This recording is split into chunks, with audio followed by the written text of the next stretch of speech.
अच्छा, डीजीआईएसपीआर ने एक तो सुहेल आफरीदी के बारे में कहा कि कुत्ता भौंक रहा होता है तो उसके बारे में ज्यादा परेशान होने की जरूरत नहीं होती।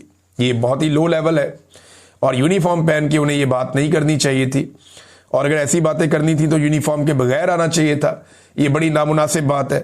ऐसी जुबान तो कभी सियासतदानों ने भी इस्तेमाल नहीं की, लेकिन डीजीआईएसपीआर की इस तरह की जुबान इस्तेमाल करने के बाद ये तो मैं आपको गारंटी दे रहा हूं कि सियासत के मैदान में आग लग जाएगी।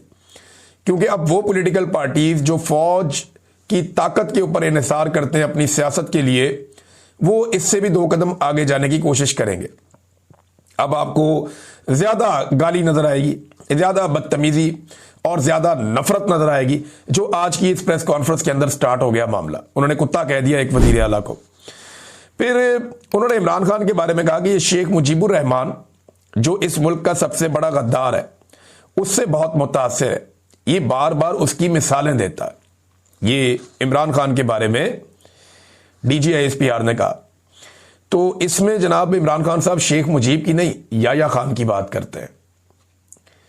देखें, याया खान के कारनामों से, उसकी रंगीनियों से किताबें भरी पड़ी हैं।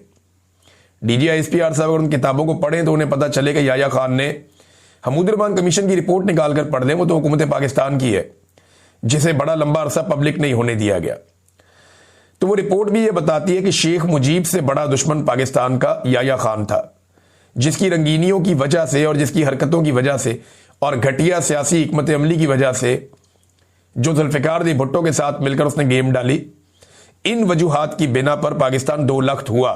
शेख मुजीब भी उसका एक मुजरिम है, याया खान भी उसका एक मुजरिम है, और भुट्टो भी इसका एक मुजरिम है। और शेख मुजीब से बड़ा मुजरिम याया खान है, ये आप उठाकर देख ले। पाकिस्तान 2 टुकड़े हुआ, अब उसके हकायक के ऊपर बात ना की जाए। जब बात की जाएगी तो सबसे बड़ा मुजरिम याया खान निकलता है, जिसने जानबूझकर अपने फायदे और अपने मफाद के लिए पाकिस्तान को 2 टुकड़े होने दिया, और उसकी हरकतों की वजह से, उसकी रंगीनियों की वजह से यह सब कुछ हुआ, और इसके ऊपर किताबें भरी पड़ी हैं।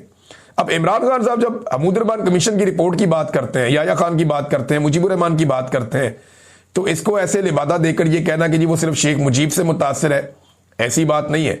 इमरान खान ने कभी पाकिस्तान टूटने की बात नहीं की, पाकिस्तान को तोड़ने की बात नहीं की। उसने हमेशा यह सवाल उठाया कि पाकिस्तान को क्यों तोड़ा गया और कौन इसके लिए जिम्मेदार है। फिर डीजीआईएसपीआर ने कहा कि इस शख्स का बयानिया दिल्ली से आ रहा है।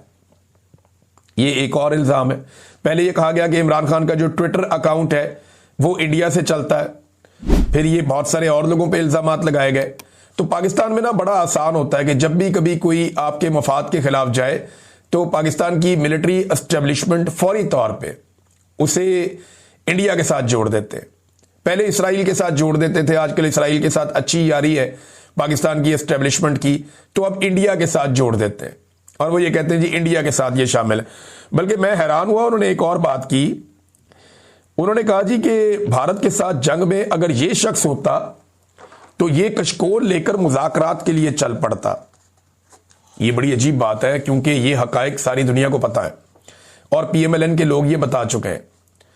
इसमें जो इस वक्त स्पीकर है अयाज सादिक साहब, उन्होंने बताया था कि जनरल बाजवा की टांगें कांप रही थी और माथे पे पसीना था और बहुत परेशान थे। और ये हकायक कई मरतबा रिपोर्ट हो चुके हैं कि जनरल बाजवा इंडिया को जवाब उस तरीके से नहीं देना चाहते थे। ये इमरान खान साहब ने और एयरफोर्स ने इस बात का फैसला किया और बाकायदा प्राइम मिनिस्टर ने इसके ऊपर जो है वो बड़ा सख्त अहकामात जारी किए कि हम इंडिया को जवाब देंगे। और फिर इंडिया को जवाब दिया। इंडिया के तैयारे उस वक्त भी गिरे थे और पहली मरतबा इसका आगाज इस दौर में, जदीद दौर में, इमरान खान साहब के दौर में हुआ था।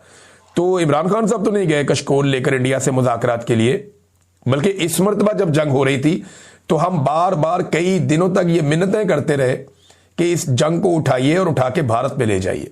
हम बार बार ये कहते रहे कि जनाब, और मैं ये कहता रहा कि जनाब ये जंग पाकिस्तान की सरजमीन पे लड़ी जा रही है, इसको उठाएं और इंडिया की सरजमीन पे ले जाएं। जब आप ये करेंगे तो उन्हें जंग की गर्मी का एहसास होगा और फिर वो जंग से पीछे हटेंगे, अदरवाइज ये जंग नहीं रुकेगी। तो जब पाकिस्तान ने ये किया तो उसका नतीजा आपके सामने है। अब जो लोग उस वक्त एक ट्वीट नहीं किया, जो लोग उस वक्त एक स्टेटमेंट नहीं दिया, जो लोग छुप कर बैठे हुए थे तहखानों के अंदर, वो लोग सारे पहलवान बन गए। और जेल में बैठा हुआ इमरान खान, जिसने इंडिया पाकिस्तान की हालिया जंग के मौके पर भी पाकिस्तान के साथ पूरी ताकत से खड़े होने का कहा, वो इमरान खान आज गद्दार हो गया। और उसके बारे में कह रहे हैं कि अगर भारत के साथ जंग में ये होता तो कश्कोल लेकर मुज़ाकरात के लिए चल पड़ता। अभी क्यों चल पड़ता? पिछली जंग में याद नहीं है इसने क्या किया था और आर्मी चीफ जनरल बाजवा ने क्या किया था। फिर कहते हैं अफगानिस्तान से रियासत की पॉलिसी दुरुस्त नहीं है, ये इमरान खान क्यों कहता है? ये भी उन्होंने एतराज उठाया। भाई इमरान खान एक साबिक वजीर आजम है, वो लीडर है, उसे लगता है कि पॉलिसी किसी और तरह होनी चाहिए, तो ये उसका जमहूरी हक है।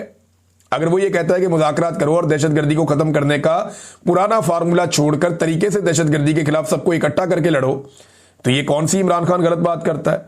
फिर एक और बात DGISPR ने कही, और ये शायद बदले के तौर पे कही, क्योंकि इमरान खान साहब आसिम मुनीर को ज़ेनी मरीज कहते हैं, तो DGISPR ने कहा कि ये शख्स ज़ेनी मरीज है, पाकिस्तान की जड़ों के खिलाफ काम कर रहा है। देखें, पाकिस्तान की जड़ें किस चीज में है?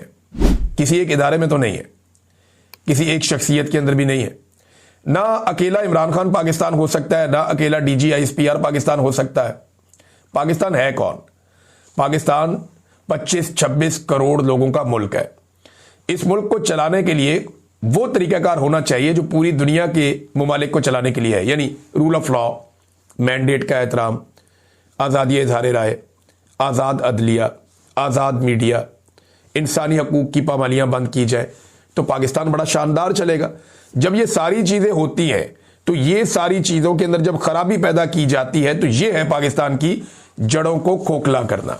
ये जो 26वीं और 27वीं आईनी तरमीम है, इस किस्म की तरमीमें जो शख्सियत को बुनियाद बनाकर की जाती हैं, ये किसी मुल्क की जड़ों को खोखला करती हैं, और तो कोई चीज़ मुझे इसमें दिखाई नहीं दे रही। खैबर पख्तूनख्वा की हुकूमत की कारकर्दगी पर 20 सवालात उठाए DGISPR ने। उन्होंने कहा कि क्या खैबर पख्तूनख्वा के मुकद्दर में लिख दिया गया है कि उन पर मुसल्लत एक टोला अवाम के मुकद्दर से खेलता रहेगा? DGISPR साहब, ये वाहिद सूबा है जहां पे अवाम के मैंडेट से हुकूमत बनी है। पंजाब में मैंडेट चोरी करके मरियम नवाज को वजीर आला बनाया गया, जाली फॉर्म 47 पे। ये तो आपके अपने लोग मानते हैं, आप लोग खुद तस्लीम करते हैं। जितने लोग सियासत में आपके करीब हैं वो भी तस्लीम करते हैं कि सिर्फ खैबर पख्तूनख्वा में एक अवामी हुकूमत बनी है, बाकी तमाम जगहों पे अवामी हुकूमत नहीं बनाई गई, बल्कि जोर ज़बरदस्ती, धौंस और धांधली से हुकूमत बनाई गई। अवाम ने अगर किसी हुकूमत को मुसल्लत किया अपने ऊपर, तो वो मुसल्लत करदा टोला तो ना हुआ। मुसल्लत करदा टोला तो वो होता है जिसे इलेक्शन हारने के बावजूद जो 17 सीटें जीते हुए हों और उन्हें लाकर वजीर आज़म बना दिया जाए, ये है मुसल्लत करना। बार बार पाकिस्तान पर हुक्मरान मुसल्लत किए गए, बार बार पाकिस्तान पर डिक्टेटर्स मुसल्लत किए गए, और आज तक वो सिलसिला जारी है। अपने जाती फायदे के लिए मुल्क का नुकसान किया गया बार बार। अगले वीलॉग में आपको बताऊंगा। अब तक के लिए इतनी, अपना ख्याल रखिएगा, अपने चैनल का भी। अल्लाह हाफ़िज़।